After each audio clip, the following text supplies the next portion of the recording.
Mr. Ramaswamy, thank you for joining us for the NBC News Des Moines Register interview series, Closing Arguments, Iowa. Good to be here. Welcome to the Des Moines Register newsroom. It's good to be here. So you completed yesterday what you're calling the double Grassley, the first time we've seen somebody complete the 99 county tour twice. But so far, if there's a groundswell of support for your campaign, it's yet to materialize in the polls. You said last week that you think you can win the Iowa caucuses.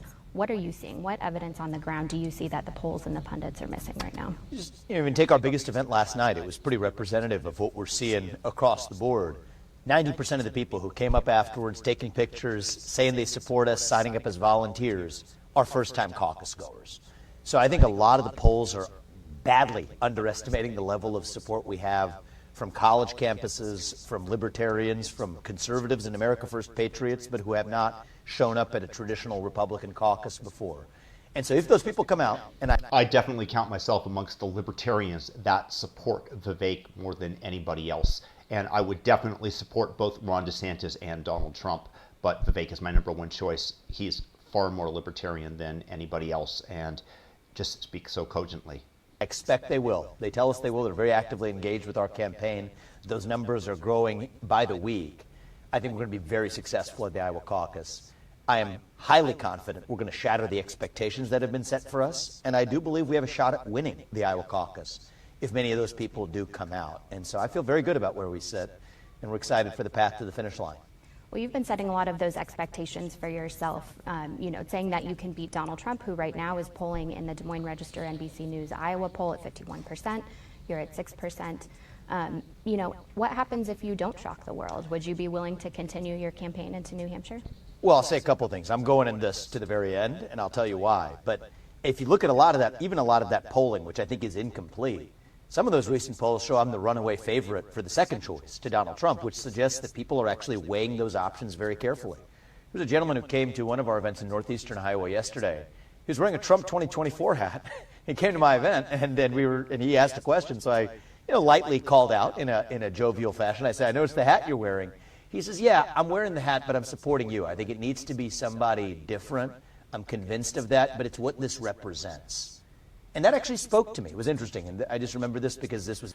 I just want to point out that regardless of story true or not, it's far easier to get your point across when you're quoting somebody else.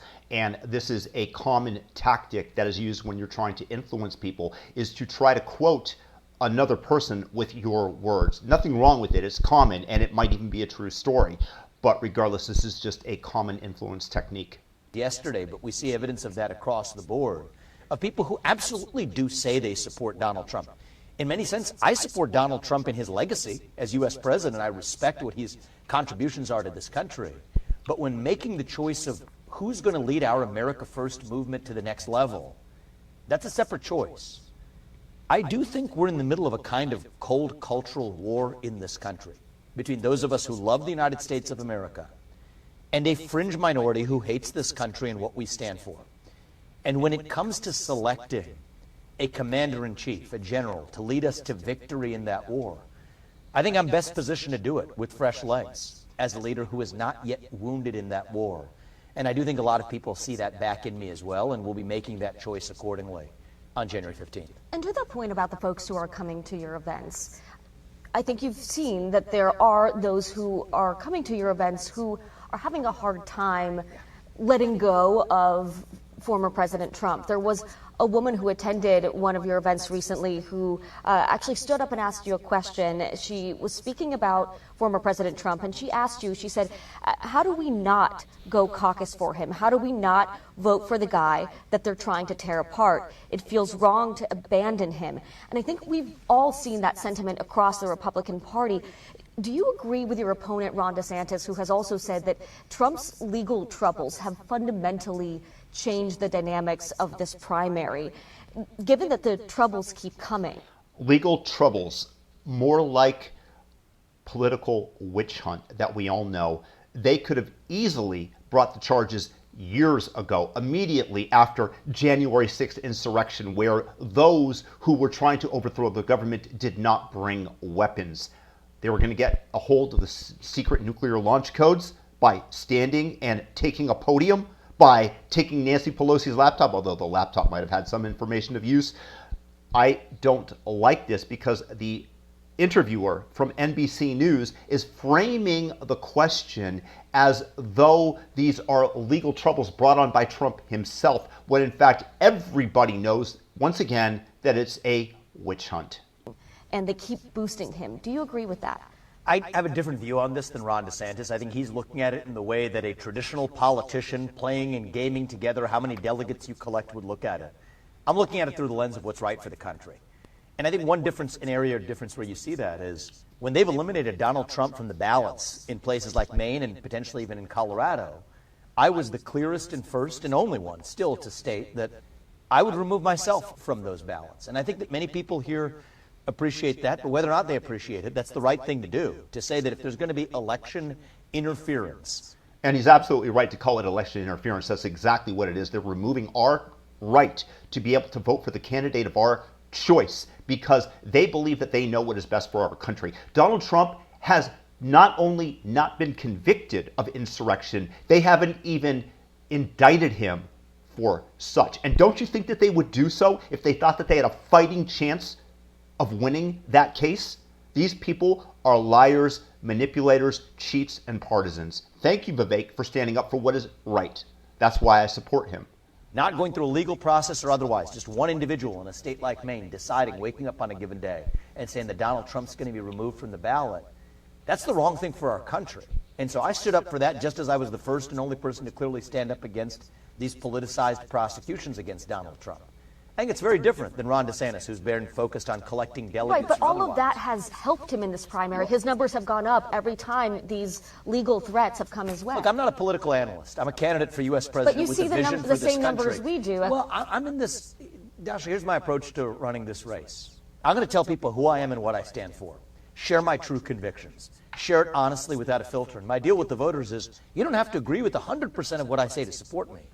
But what you know about me that's different than anybody else, I think in American politics today, certainly in this race, is I will tell you what I believe 100% of the time. And I think that that's a longer sales cycle, right? I think that Iowans, you know this well, wait until the end. They're very thoughtful about making their decisions. They're evaluating people almost as a job interview. And that's what this is. This is a job interview to be the next U.S. president. And I've not seen people anywhere in this country as thoughtful as Iowa about taking that process really seriously.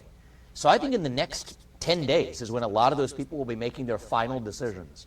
And my bet is they're going to reward the candidate who has been frank, who has been brutally direct with them through this process, not treating it as a political horse race analyst. The questions you're asking are fair questions I should ask to a candidate.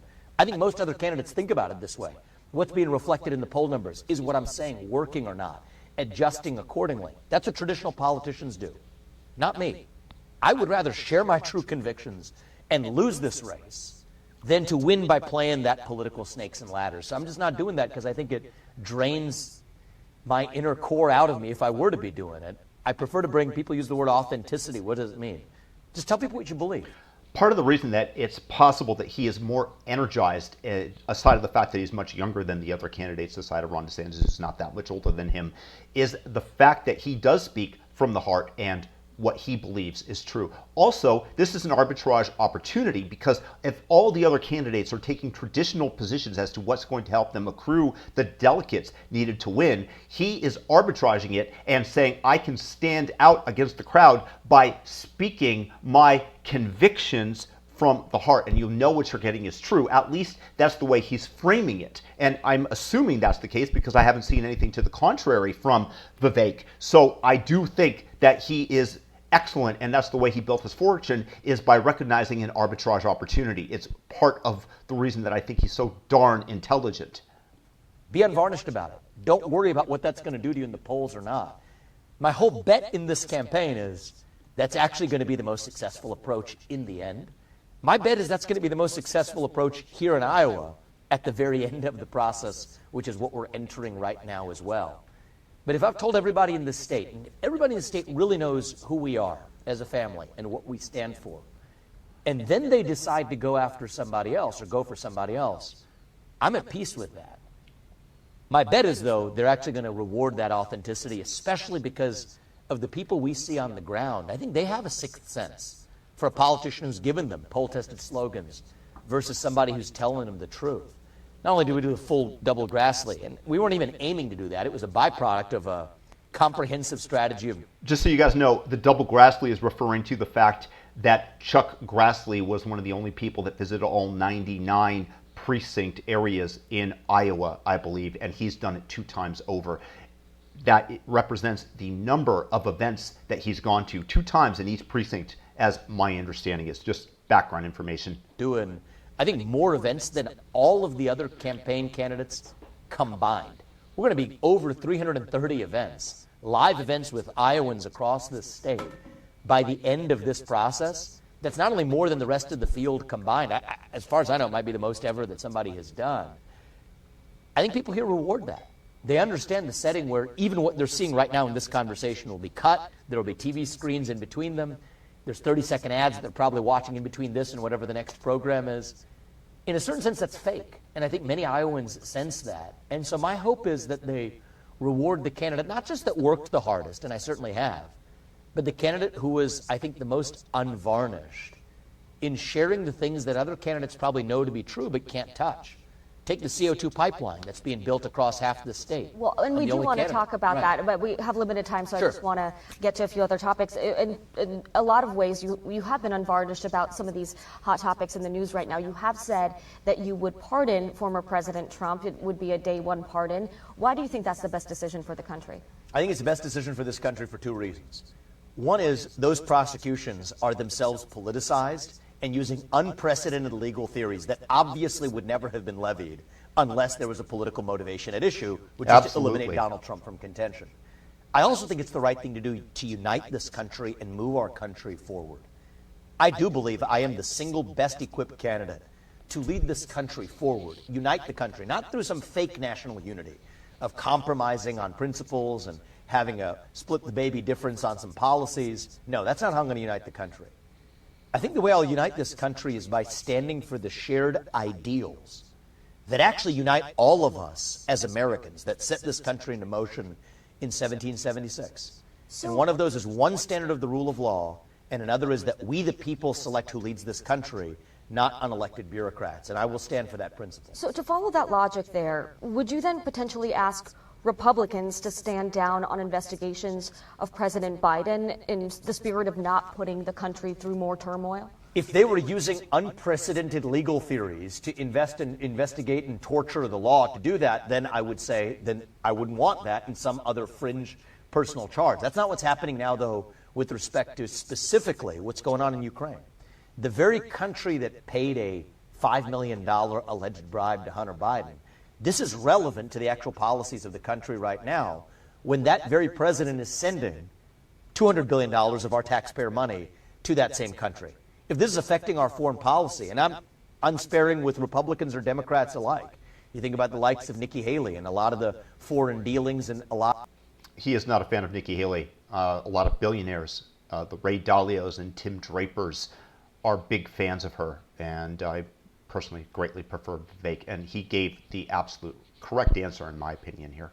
Out of the military contracting work, if that's actually affecting the policies that affect everyday Americans and the lives of our sons and daughters, that absolutely is an important area for investigation. What about Hunter Biden, who's not impacting policy? Would you pardon Hunter Biden? So on this Ukraine charges, I think we need to go all the way to the very bottom of it. I do think it's impacting policy, Dasha. But Hunter Biden, really the gun charges, the other charges that aren't impacting policy, would you pardon? The ones that I'm laser focused on and I absolutely would not pardon for, because I think we need to get to the bottom of it if he is convicted, is if that $5 million bribe was indeed paid to him for reasons to influence U.S. policy, and then watching it successfully influence U.S. policy.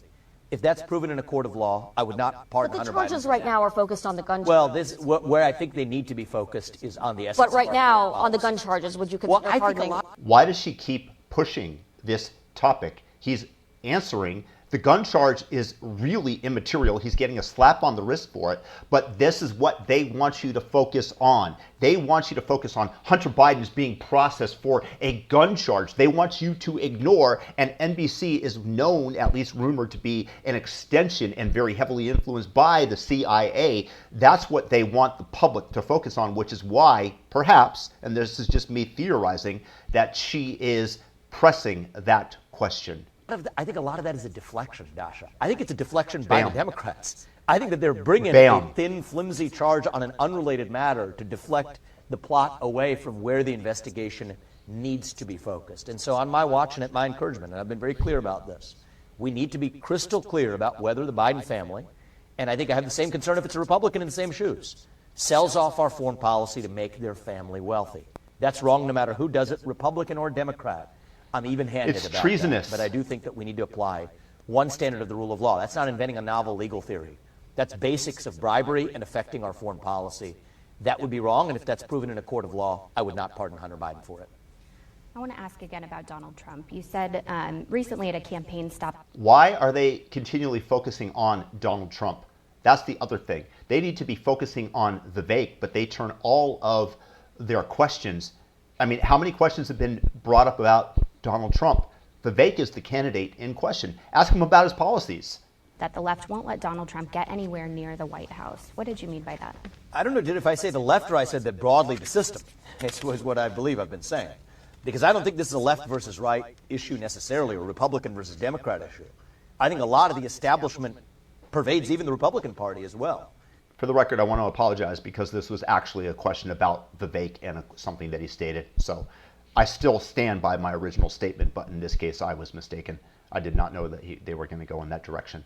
So I don't view this through partisan terms, but I believe the system is making crystal clear by the day that they will not let this man, by hell or high water, get anywhere near the White House again. And I believe they're making it increasingly clear they will stop at nothing to stop him from getting close to the White House. I believe it's a bit of a trap they've laid for many of the Republican Party members who believe that they're voting for Donald Trump in the expectation he's going to be the president.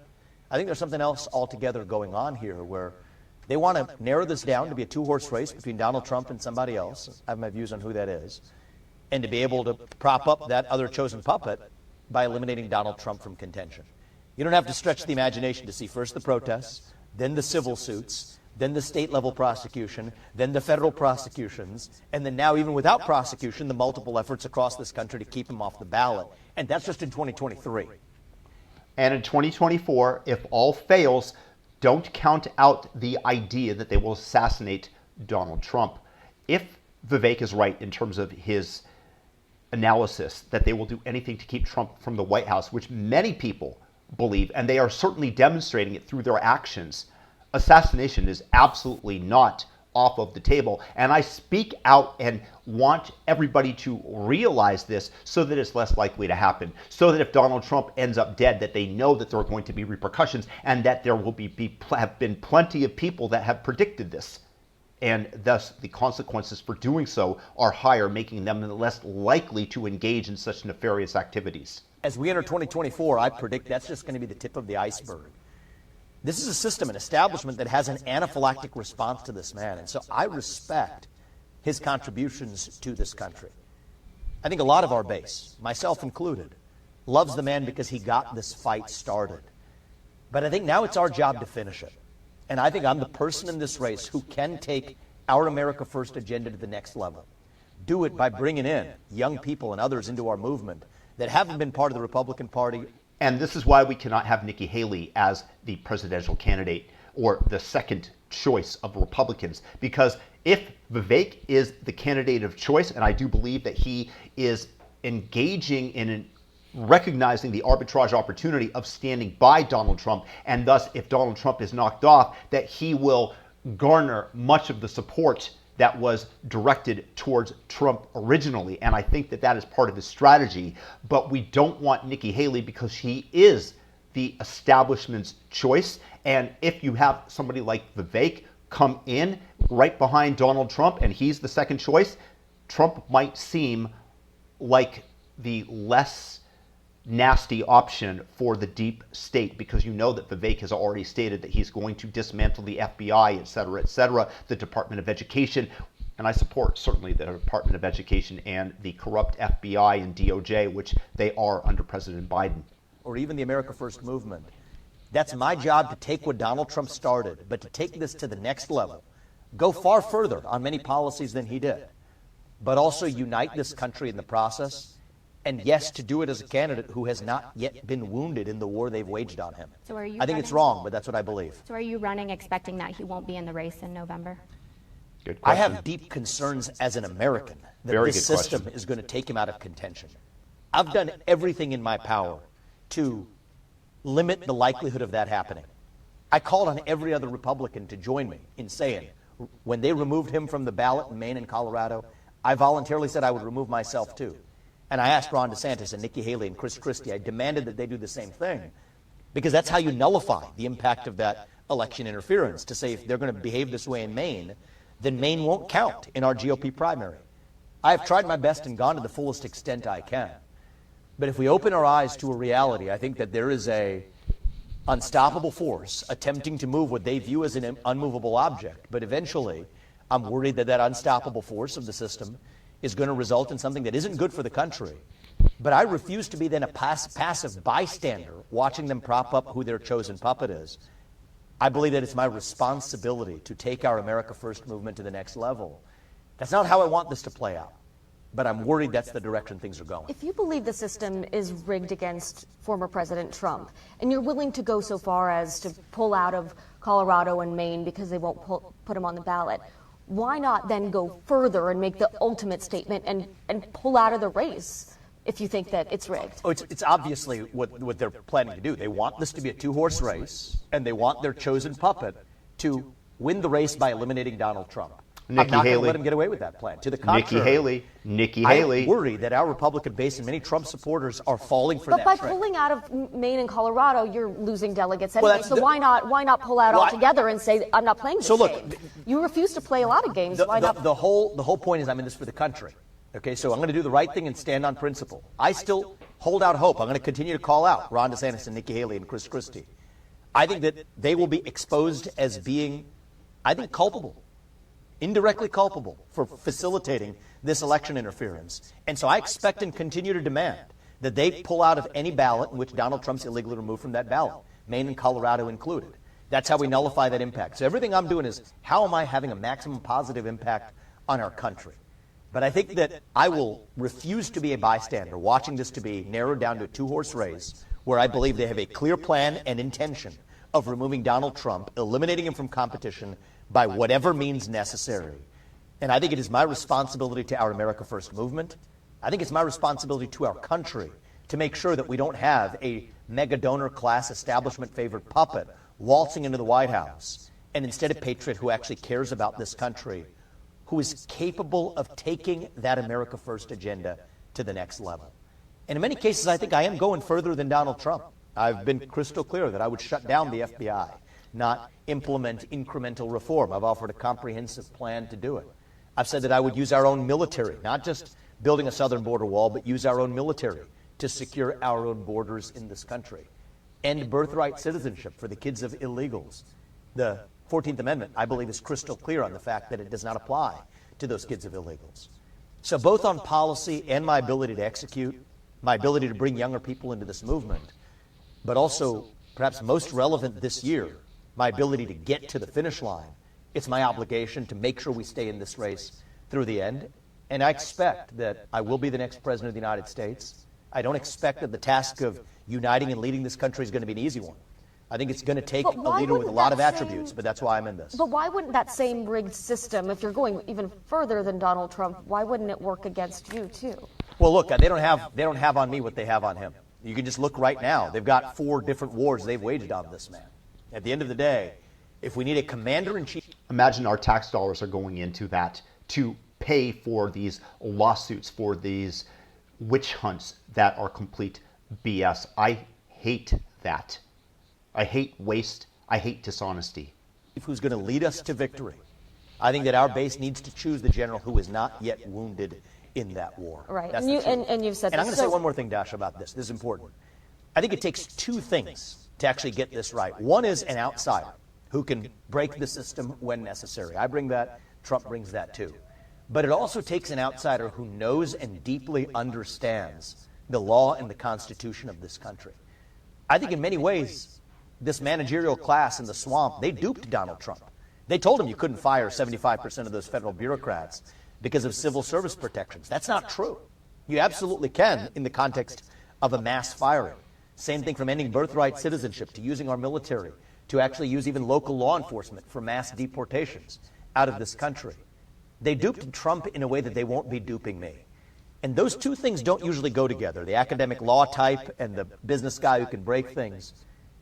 The fact that those two things don't usually go together, well, that's what pulls me into this race and gives me a duty to lead this country as I expect. Well, let me ask, in recent weeks, you've put a lot of ideas out there. You've suggested on the campaign trail that January 6th was an inside job, that the plot to kidnap Gretchen Whitmer was a job of inside entrapment, that the House Republicans, let me finish, that the House Republicans impeachment inquiry is part of a Democratic plot to sideline Biden, that there is a devious Democratic scheme to actually nominate Nikki Haley. The reality is none of these are top issues for Iowa voters. So why are you focused on these conspiracy theories? Well, focused is a heavy-handed word, Dash. If you take... Hold on. Conspiracy theory, the idea that the Michigan people that were accused of planning to kidnap Gretchen Whitmer, that was found in a court of law by a jury with the prosecution having a 90-something% conviction rate when they bring federal charges against people. That was thrown out. And it's a conspiracy theory. That's the way that NBC is framing it. That's why nobody trusts the media. 80% of what I said, I'm talking about policy and future direction of the country, talking about how we'll increase the supply of energy to bring down the cost for everyday Americans. And so that's 80% of what I'm talking about, but I'm not going to hide from what I do believe are realities hiding in plain sight that people deserve to know about. Which, the last item that you described, it's not a secret that Larry Fink is going to fundraisers of Nikki Haley, propping her up. That actually one of the biggest funders of the lawsuits against Trump, including efforts to keep him off the ballot, is Reid Hoffman, the founder of LinkedIn. That's a $250,000 donor to super PAC supporting Nikki Haley. And so I reject this mainstream media general narrative of dismissing something as a conspiracy theory, when in fact I'm a big fan of going after facts hiding in plain sight. But you know that when you say these things, you know when you bring up the Gretchen Whitmer thing, you know when you bring up January 6th, January 6th being an inside job. Yes, 80% of what you talk about might be policy, but when you hit those issues, that's going to take over the news cycle. You know how it works. I don't think it should. I'm speaking the truth. Because the news is going to focus on whatever they can to smear Vivek the same way they do with Donald Trump, in terms of framing it as a conspiracy theory so that people believe that Vivek, when he speaks the truth, that, once again, in Michigan, those accused of planning to kidnap Gretchen Whitmer were found innocent. And it was a construct of the FBI to get that going in order to garner support for the Democrats in a battleground state. It is so corrupt. And then they claim, even after the fact, that it's a conspiracy theory. Sorry, it pisses me off. Truth, but as it you're does a smart guy. You know how board. it works. Are you using that to get attention as you've been slumping in the polls? To the contrary, I'm actually speaking. You have a lot of political analysts that look at this and say exactly what you're saying. Why aren't you just saying what causes you to poll better? It's what every other political candidate's doing. They're taking what their consultants serve them up. Here's what the voters say are the top issues. Spat back to them what the voters want to hear. So why? I'm sharing my true convictions, and I think if we want to revive our constitutional republic, we deserve a government that tells the people the truth again. Not just when it's easy, but when it is hard. Our government has systematically lied to us on things that really matter. Of the origin of COVID-19, we were told for years that it didn't come from a lab in China, when it absolutely did. In fact, you were suppressed on social media for saying it. Yep. The eve of the last election, I think it's shameful that the Hunter Biden laptop story was systematically suppressed so voters didn't have that information. You're talking about Gretchen Whitmer being an inside job of entrapment. I'm talking about a government that has lied to its people. The same FBI that's investigating conservatives, the same FBI and the same law enforcement apparatus, Jack Smith, that has subpoenaed millions of Americans for anybody who liked or retweeted a Donald Trump post in 2020. That's Orwellian, but that's the same federal law enforcement apparatus that put people up to an alleged kidnapping plot that they otherwise wouldn't have been put up to, multiple defendants acquitted on grounds of entrapment. And so is this a top issue that voters bring up on the mind of voters? Absolutely it's not. But the mainstream media is pushing, and the establishment in both parties is pushing one established narrative. So if it's not a priority Truth for voters, is the why are you so focused on it? Because truth is a priority for me. That's the answer. Truth is the priority for this campaign. And I don't need to be speaking to what every other professional politician is spouting off. We need to speak the hard truths that other candidates are unwilling to touch. And how dare you destroy our media narratives that we want to push on the people and get their focus on that as a conspiracy theory by speaking the truth? How dare you, Vivek? Even though that doesn't poll necessarily on what NBC or the Des Moines Register or another media outlet is going to ask voters what are the top issues on their mind, it's important. What really is important to many voters, I believe, is a government that trusts them with the hard truth again. That hasn't happened for a very long time. And so my view is if that's what the voters want, that's what they're going to get from me. If they want somebody who's going to incrementally reform things, change tax rates by 1% one direction or another, and call that a legislative accomplishment, go with somebody else. That's not me. But if you want a candidate who is actually going to revive the ideals of 1776, who is going to trust the people transparently with what the government knows to be true, if you want a government that actually is of and for and by the people again, I think I'm the sole candidate in this race who can deliver that. And that choice is up to the voters, but I believe that's what the voters will want. If not, I won't be the president. Mr. Ramaswamy. But if it is, I will. I want to move us along a little bit. Iowa's former U.S. Representative Steve King endorsed your campaign last night. Steve King was voted out of office by Iowa Republicans in the state's most conservative district. Do you think it helps your campaign to align yourself with him? I think it helps to have his endorsement in the sense that it helps to have anybody who's aligned with your own views and vision to say publicly that they support you. I'm proud to have his endorsement. I also think a lot of the media's narrative, I've gotten to know him. I didn't know him before this race. I've only gotten to know him in the last couple of months. But I will tell you, he has earned my trust for me to be able to say when he tells me what the New York Times and others reported about him was downright false, I believe him sooner than I believe the New York Times because I've had my experiences with both. I think he's an honest, direct, plain-spoken, and good-hearted. Steve King, background, was accused of being a white nationalist, white supremacist by all the leftist newspapers, and then he was primaried by the Republicans in his district in Iowa. And so what they're doing is they are trying to align Vivek with the white supremacy, even though he's brown. They are just trying to smear and get that associated with him, that he's a racist, that he's going to destroy racial relations, which is exactly what the media and the Democrats have done over the last several years. Race matters, and we need to say so. Patriot for this country. I'm proud to have his endorsement. And I think we found common cause on a lot of other issues that other Republican candidates have been unwilling to touch. From the CO2 pipelines, illegal use of eminent domain to seize farmland from innocent farmers in this state, to yes, my view that we do need border security. He was called racist in part for calling for building the wall before that was popular. Well, now that's actually mainstream thinking in both major political parties. And so in some ways, I think he was ahead of his time. He's not only, I think, a thoughtful man, but a person who cares about this country, and I'm proud to have his endorsement. Steve King was stripped of his committee assignments in 2019. You mentioned the New York Times. Wrong. He was quoted as saying white nationalist, white supremacist, Western civilization. How did that language become offensive? Do you agree with those comments? Well, I think that I take Steve King's words over the New York Times, that he didn't say those things. And I've had my own experiences with the media, and I understand that if Steve King, who I've gotten to know, and I really believe that this is an honest man and a patriot who cares about speaking the truth, versus some New York Times reporter who hasn't offered a shred of evidence that he said such a thing. First of all, let's start with that. I don't even think those are the facts. I think there's something deeper, though. And I actually was looking at this because someone sent this to me last night after a lot of the backlash relating to the Steve King endorsement. They sent a whole New York Times compilation of all the racist things he said, supposedly racist things he said. Well, actually, some of them are just calling for basic border security in the United States, calling for English as the national language in the United States, pointing out the criminality of many people who have come to this country illegally. A lot of that isn't racist at all. And so when you take a look at the New York... Yeah, but with the modern-day Democrats, you're not allowed to point out the truth. Anything that goes against their narrative, they're just going to smear you as racist. Fortunately, it's losing its cachet. It's losing its potency when they do so. So this is something that I'm glad about, but it's taken forever for that to take place. And Vivek, good for you for standing by Steve King. Times as compilation of all of the supposedly racist things he said.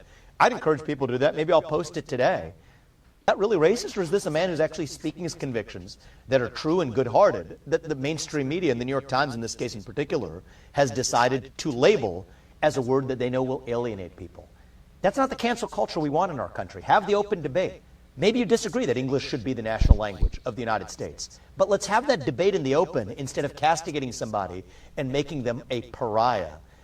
People asked me even last night, will you denounce white supremacy? We live in a moment where, don't forget, a lot of the left has defined white supremacy to include things like punctuality or the written word. This is just as of a couple of years ago. Even many in the DEI Academy, in academia and otherwise, have said concepts like this are vestiges of white supremacy. These words. It's hilarious to me because it's actually the case. They had a Smithsonian Institute. I made a video about this. The link will be here about specifically punctuality being white supremacy, two-parent families, whatever else was on the list. It's just absurd. Everything that's positive is associated with white supremacy. And I'm like, oh, thank you. Thank you very much. I'm glad that you think that these are supreme values because they're certainly better than tardiness. They're certainly better than no-parent families and the orphan being raised by wolves, I would imagine. So, yeah, I'll take it. That makes me a white supremacist in today, and that's what Vivek here is pointing out. Have ceased to mean anything. And so if somebody wants to define white supremacy for me, then we can actually have a serious conversation about it.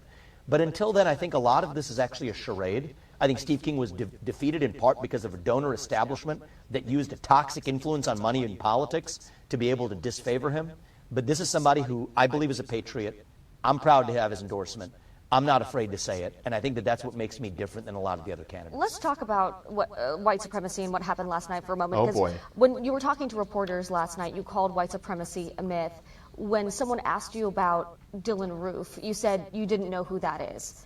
Have you looked up what happened in 2015? Yeah, look, I said this last night. Invidious racial discrimination is wrong no matter how it happens. But if a Washington Post reporter is asking me almost like a catechism, whatever question I said, I'm against invidious racial discrimination, whatever form it takes, but says, do you denounce white supremacy? It's incumbent on us for us to define what white supremacy is. I wrote my book, Woke Inc., and I've written about the detailed understanding of what the popular understanding of these terms have come to mean. Do you believe punctuality is a vestige of white supremacy, Dasha? Look, because if you don't, then you have a disagreement about many of the people who are defining those terms, or the written word, or the use, or the nuclear family.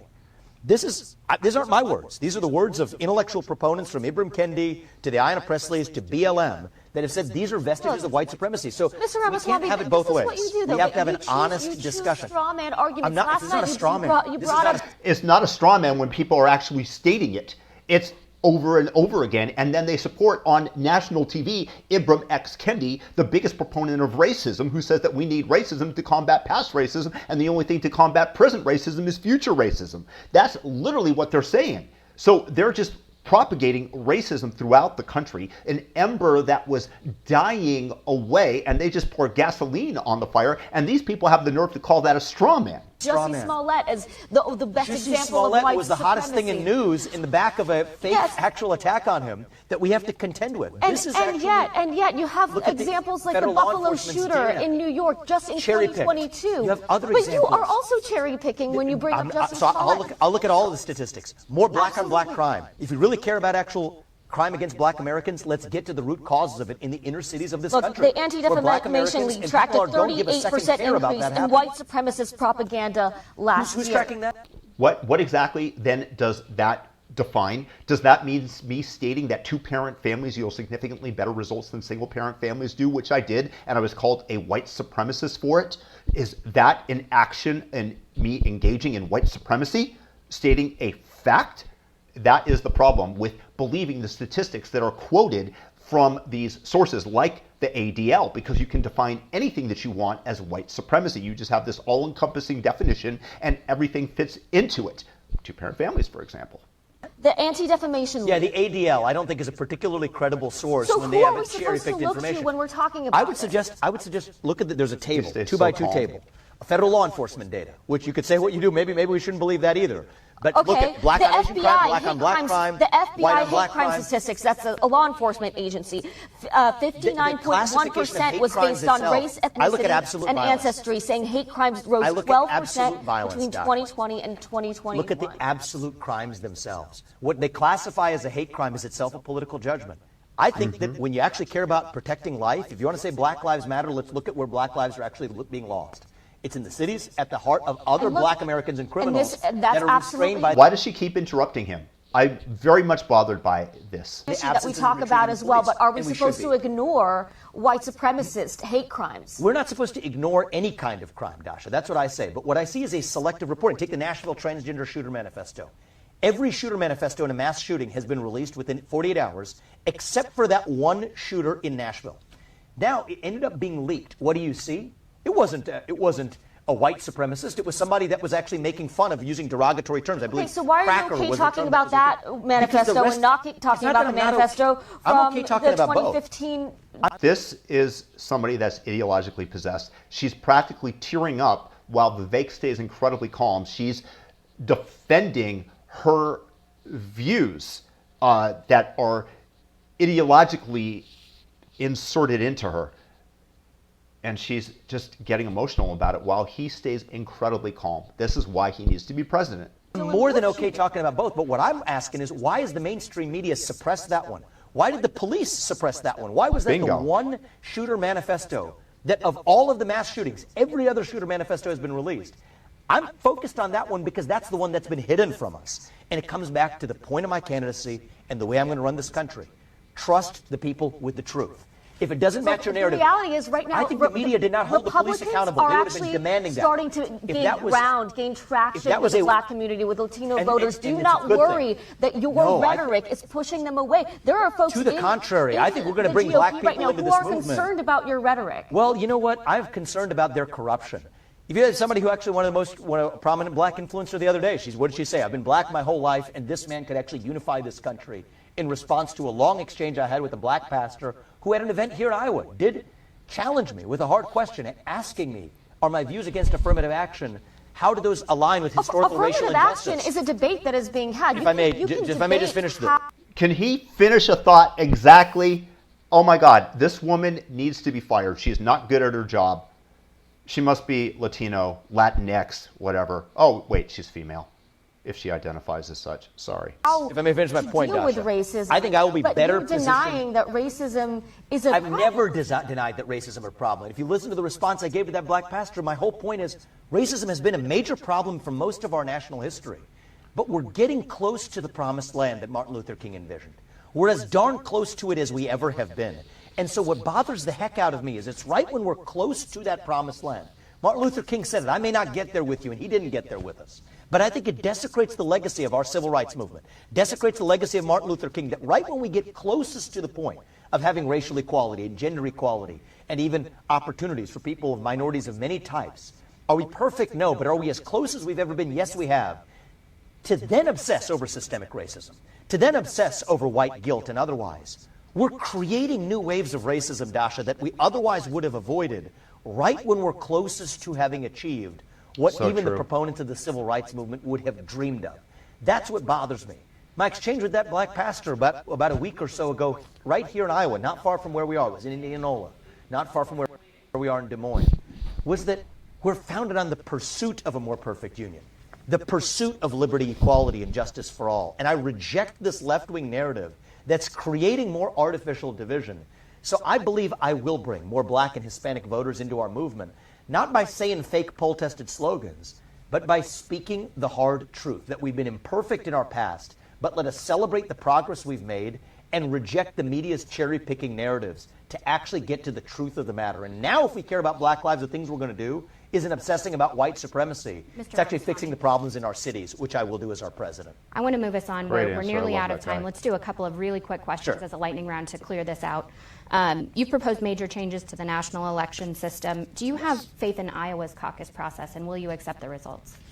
Look, I would love to accept the results if this is fairly conducted, as I expect and hope that it will be. But I do think at the national electoral system, we need single-day voting on Election Day as a national holiday with paper ballots, government-issued ID to match the voter file, and English as the sole language on a ballot. I stand by that. That's not Thank how you. the national election is going to be conducted in November, though. Would you accept a Biden victory in November if that's how things go? And is it time I don't think that's how things are going to go. But if that's how it goes, would you accept it? If that's how it goes through a free and fair election system, then obviously I will accept the results of an electoral process. But what I will tell you this is, we need an electoral process we can trust and believe in. And so that, if we're going to see that, but your I think requirements aren't Dasha, going to happen by November. Dasha, I think that in some ways this question is based on a fictitious premise that people who are allowed to run for president even are able to run for president. Right now, we're having a discussion about one of the two major candidates being removed forcibly from the ballot. So we have major forms of Right, so election you're saying, interference staring us in the face. So are you saying I the want to way deal things with are that. right now, if I want Biden to wins, deal you with wouldn't that. accept it? I want to deal with the issues that we have right in front of us, which is we have major So you interventions can't in give a this direct election. answer on that right now. Whoever wins the election Fire her. through a fair and free process, I will accept that result. And I'm committed to making sure that we have a fair and free process in the year ahead. And I expect that we will because of efforts of people like me to make sure of it. The election interference in this GOP primary. I mean, literally right now. You're saying this election month, interference right now. Yes, so Maine's Secretary of State has actively removed one candidate from a ballot without going through any type of judicial process. Yes, that is election interference. And I'm keen on making sure that's set correct. I have full expectations that the Supreme Court will set this correctly. And so, with full confidence in our system, which includes three branches of government, including the judicial branch. So are you I think confident it's you'll going be to able be. to accept the results if Biden does win the election in November? I'm confident that This woman is very dumb. Fire her. I repeat myself. the judicial branch is going to do the right thing such that we have a process that we can all actually get behind. That's what I'm confident of, and I believe the judicial branch, up to and including the Supreme Court, will do the right thing. And I have confidence in our Supreme Court, the last bastion of an institution that I think we can trust in this country. And I believe and hope and fully expect they're going to get this right. That's what I stand by. Let me ask you this. What do you think is the lesson from January 6th that you take away from it, and what do you think the country should take away from it? I think there are a lot of lessons. First of all, to draw lessons, we need the facts. The government still has not fully released all of the video footage. We've seen it released piecemeal. So the first lesson is this. Just tell us the truth. Whatever it is, if it's ugly, just tell us the truth. Why suppress some video footage and release others? Why not actually be open about how many federal agents or informants were in the field? Why hold people in prison but without actually charging them with a specific crime? Just be open with the public. That's lesson number one. Lesson number two is if you tell people they cannot speak, that's when they scream. If you tell people they cannot scream, that's when they tear things down. Systematic censorship in that year leading up to January 6th. Suppressing some of the most important information about a global pandemic to the most important information about a political candidate on the eve of an election created deep concerns in this country. We should never make those mistakes again. Censorship is wrong no matter who commits it, left or right. So transparency and free speech, they're vital to our country. Those are 1776 lessons that we would do well to remember today as well. And let it also be a reminder that we're skating on thin ice as a country. It's now more important than ever to unite this country around the shared principles that set the United States into motion. That's what I'm in this race to do, and that's, I think, a healthy reminder that we can take from what happened that day. I want to ask you about you spoke about a personal experience here in Iowa. You spoke about your wife Apoorva's miscarriage. Does that experience shape how you view abortion policy and whether the law should allow for some abortions when pregnancies aren't viable, like in the case of Kate Cox? So I think that personal experience did shape, I think, my views, and I would say even mine and Apoorva's views, our family's views on abortion. I've been pro-life for a long time. Logic leads me to many of my positions. If brainwaves end, and that's when life ends, I think you can't say that life begins any later than when brainwaves begin. That's 5 or 6 weeks after conception. But here's my view on the abortion issue.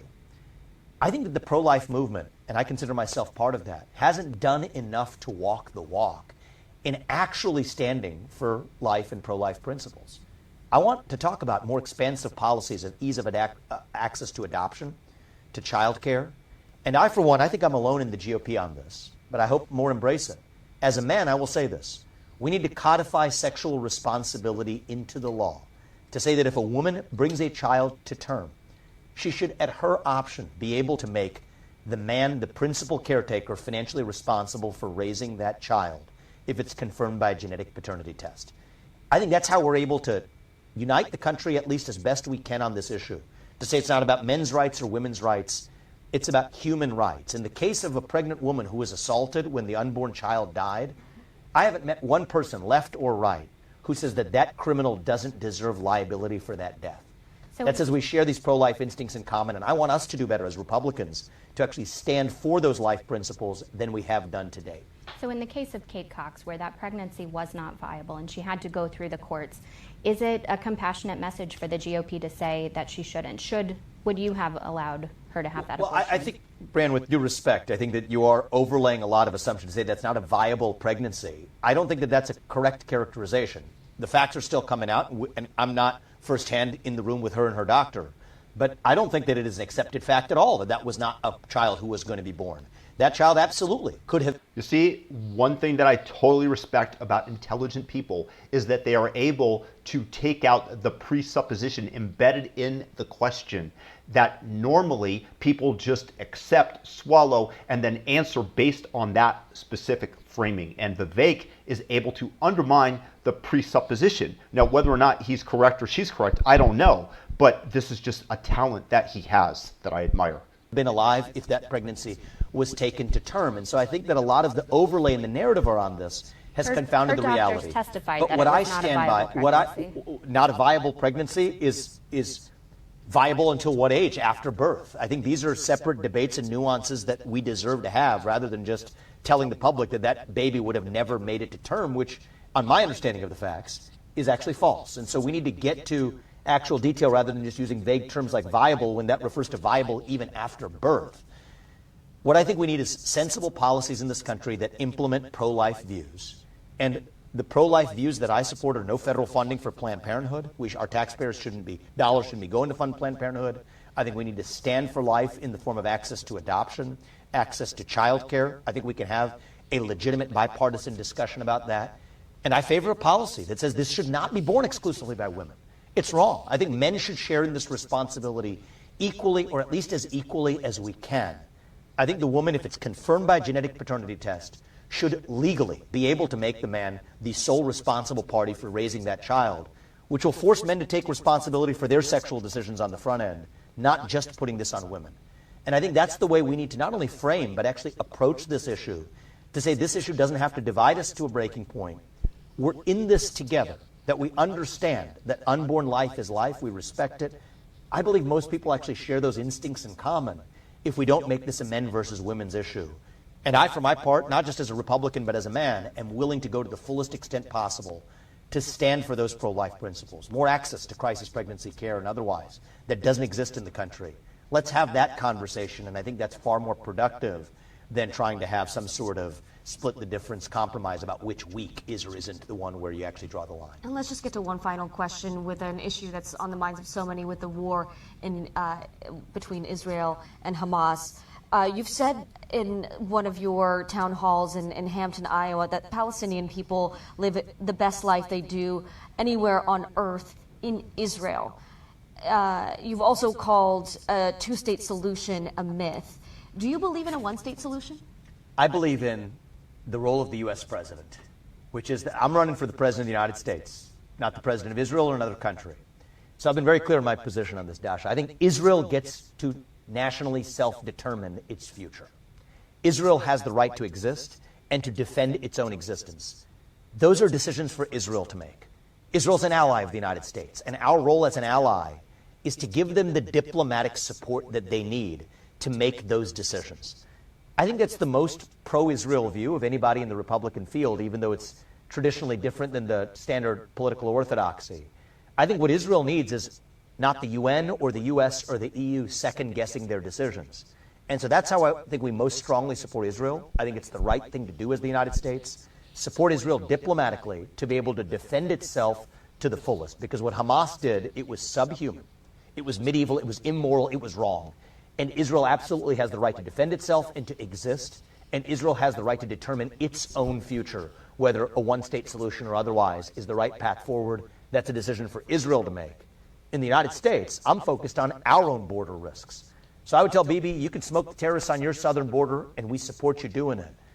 We're going to smoke the terrorists on our own southern border because we have our problems to deal with here at home.